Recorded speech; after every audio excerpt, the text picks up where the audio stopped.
we can take Jim's shot. That is a total loss of a house. So that's going to be at least 6th or 7th home of the day, not including outbuildings, okay, not including other structures. This will be at least the 6th home of the day that is gone. All 4 of these are just, 3 of them are ashes now almost, and then this one just caught fire here. And that's going to be at Sooner Road, and it was a roll around here.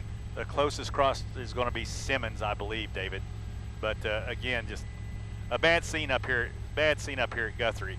And then we ain't even got to I-35 yet, David. We're still west of I-35, and we're trying to get to the east side to see what we have on the east side. But this is what we're seeing as we're flying along here, trying to make it to the east side of this. Jim Garpoint live from Bob Mills, Scotty News 9 back.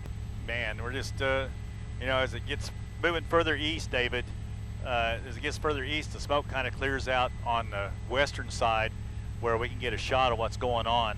And this is what we're finding all through here, David.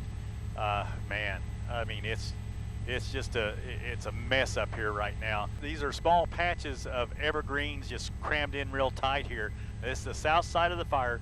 The original starting point of this fire up here at Logan County was on Bryant, just south of Simmons Road. That's the original starting point. And then it moved quickly northeast. Now it caught a big patch of cedars here, and you can see this little industrial area right here, David.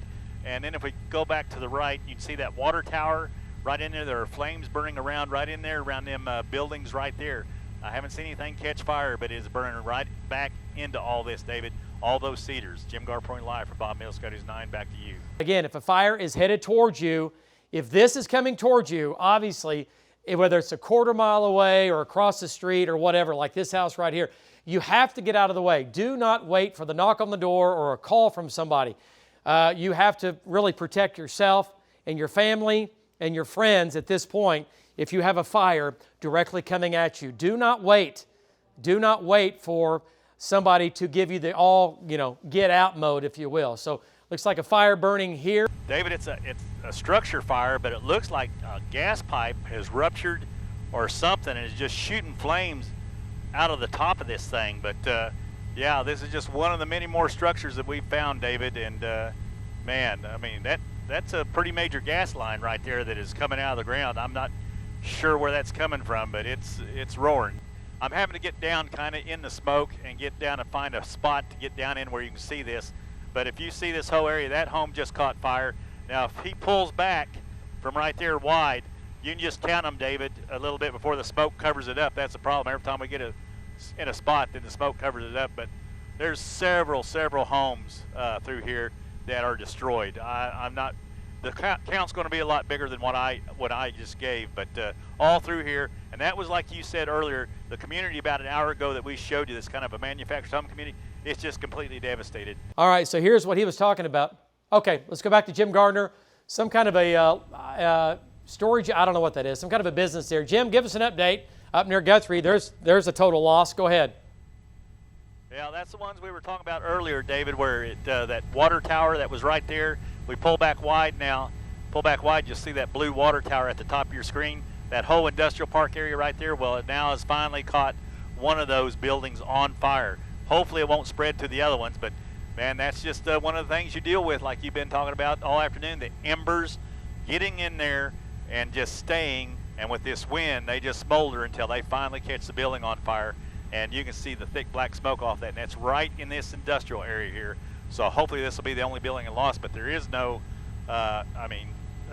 unfortunately, I don't see any fire department down there, David, but boy, it is really burning. Jim Gardner reporting live from Bob Mills, Scotty News 9, back to you. Jim, so sad. I mean, that is obviously somebody's, I don't know, looks like some business, looks like many of these things lined up here.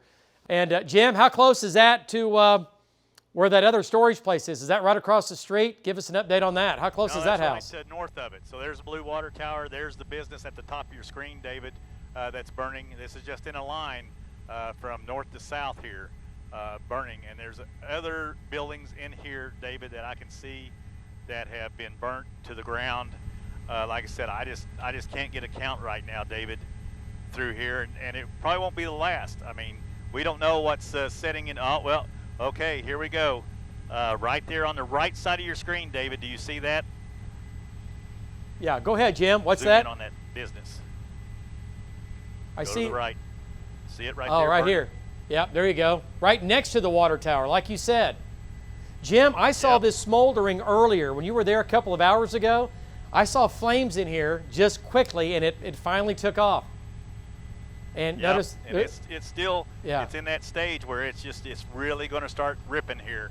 Yeah. And like you said, David, it was a couple of hours ago that we saw, you know, when we were flying back, that you pointed those flames out. The cedars are just notorious for sending so many embers in the air and downstream, and the way the wind's blowing today, it keeps those things very low to the ground. It carries them a long ways, but it keeps them low to the ground, and they just collect along these houses, and they don't catch fire till, you know, the fire's already passed, and then the wind just keeps blowing, you know, as hard as it is, and it eventually ignites, and that's, you know, that's what we're seeing here. And I don't think it's over yet, David. I'm sure I'll be finding more stuff around this area that's going to catch fire, unfortunately. It's on Midwest Boulevard here, and you can see the outbuilding on that one house right there. It's getting ready to catch the main house on fire. It had electrical sparks just flying all over it a minute ago. I mean, it was just sparking up a storm. Then you can see a big barn that is completely pretty much destroyed, and then there's cars and some other things. I mean, it's just it's not over. Now, you want to talk about embers. This fire started on the roof of this manufactured home, so that's what embers do. They land on the roof and they sit there and they smolder until they catch the shingles on fire. Now, David, if we pull back a little bit, medium a little bit, there are 7 homes in this area that have burned to the ground or are on fire. I count 7, and I know it's more than 7, but right now that's the count I got just right here on Ridgecrest Road. 7 homes that are burning right now, and to the north of this, David, is a huge field full of cedar trees. And if I pan around off that, go to your left just a little bit, Rich, tilt up, there you go. That just ignited. And there's a brand new housing addition just to the north of that. I think it'll miss it though, but that started up and that's burning into several acres of cedar trees going to the northeast, David. And I mean, these people are fixing to lose everything right now. There are no firemen on the scene. I mean, just like what we've been seeing all day. It's about a quarter mile to the south of the main fire while the main fire was burning. So again, there's absolutely no fire around it. It was just one of those embers, Ben, I can't even say embers anymore, embers that it got in the roof, and it may have laid there for hours, David, but now it just down to, that's the epitome of bad luck right there, is to be that far away from the main body of the fire, and you get an ember and your whole place is destroyed. Well, what you're looking at right now, man, is actually back on the west side of I-35. That's Sooner Road. It's north of Charter Oak. This business right here just finally burst into flames. It had been smoldering. They thought they had it out, but it has completely burst into flames here. This is going to be a complete loss. This is what's happening all over. This whole thing kind of began here in North Oklahoma City with a fire that started roughly at Kelly and Hefner, and then that fire took off, took out some homes, right, as it was approaching I-35 south of the Kilpatrick Turnpike, and we lost structure after structure, barn after barn, house after house. And look at this big house here. Yeah, no firefighters around. Why? Well, because they're scattered everywhere else trying to put out all the other fires, but this house was a total loss today. And again, we did this all day long. There's the Logan County fire, I-35 shut down. There's the smoke and the fire ripping across I-35, home after home after home gone, just taken down to ashes in Logan County today. It was very scary. Some homes were just completely burned to the ground. Others, firefighters were able to help. But a lot of these fires, when they hit the house basically vaporized, right? Just went into ashes because of all the wind. And red cedars, remember, red cedars, they're full of oil. You get these embers that go up in the sky. They move east with the wind. They drop back down, and they land on top of a house. And then our storm trackers were all over the place as well on the ground. Largest team of trackers in the nation out today, and they saw the same scenes, but just really, really close. Many, many homes gone, businesses gone. And folks, I'm telling you, it was a dangerous day. We were talking about a fire emergency. A fire outbreak today was well underway. And I was just telling people, hey, get out of the way. You got to get in your car. You got to move. If you have smoke coming at you, get out now. Do not wait. You do not have time. And wow, what a day it was.